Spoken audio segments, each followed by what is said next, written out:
that, but now commandeth all men everywhere to repent. So I guess before we open this up, Paul was at Athens, and he was in a place where only these great philosophical people are. I mean, you had to be of a great mind to even stand in this place. So this was an awesome door that was open to Paul. You know, I mean, this is where the greatest thinkers, you know, of the world stood to declare their revelations. And for Paul to have the opportunity to stand up on Mars Hill and declare the gospel of Jesus Christ, this is one of the greatest things in biblical history that had ever had happened, for a Christian to stand in a place like that. And what he declared should be forever imprinted in our minds. He said that I notice your devotions, I notice your dedications, I notice how you spend your time, I notice the things that are important to you.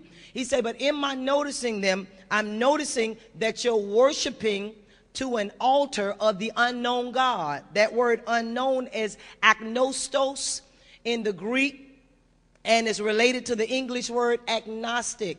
And it literally means to not have an opinion about it.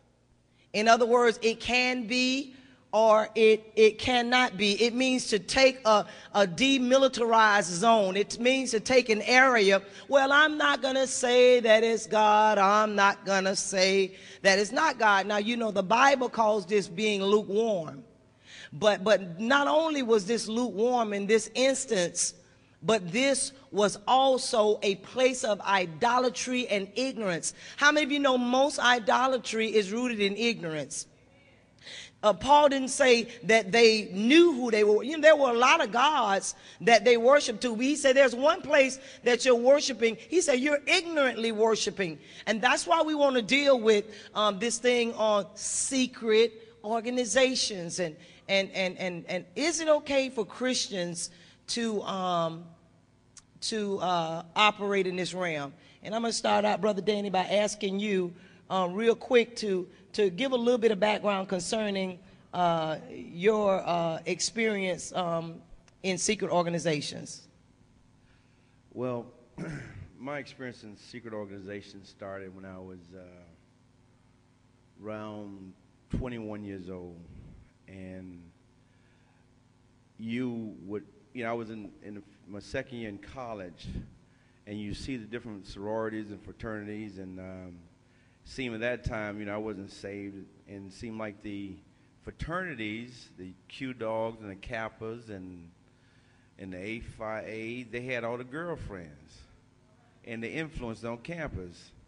And so quite naturally to most young men is not, walking in the God's ways, that's one of the leading things on their mind as young ladies. And so, and having some type of influence among the brothers. And so, I watched that, and I noticed it, and but I just couldn't take the whoopings that they was getting. So what I did, I kind of, noticed that all of these fraternities went on to being Masons after they pledged the fraternities. So I figured if I was going to do that, I was going to skip one step at least. So I just went ahead and joined the well, let me ask you this question, because I want to get to some specific things. How long were you involved in the Masons?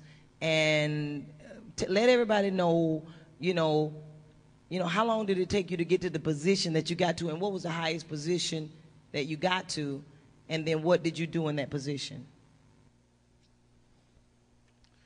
Well, masonry, you can go all up to a number of degrees, but I was the highest level I got was up to a 32nd degree Mason, and it took me about maybe 8 years to get to that point, and that's going through a series of initiations, and that's going from a master Mason and taking different types of oaths and initiations and going up and learning certain things. And from that point, then I went on and began to teach Masonry to other people and recruit other people for Masonry. And it took me about 8 years to get there.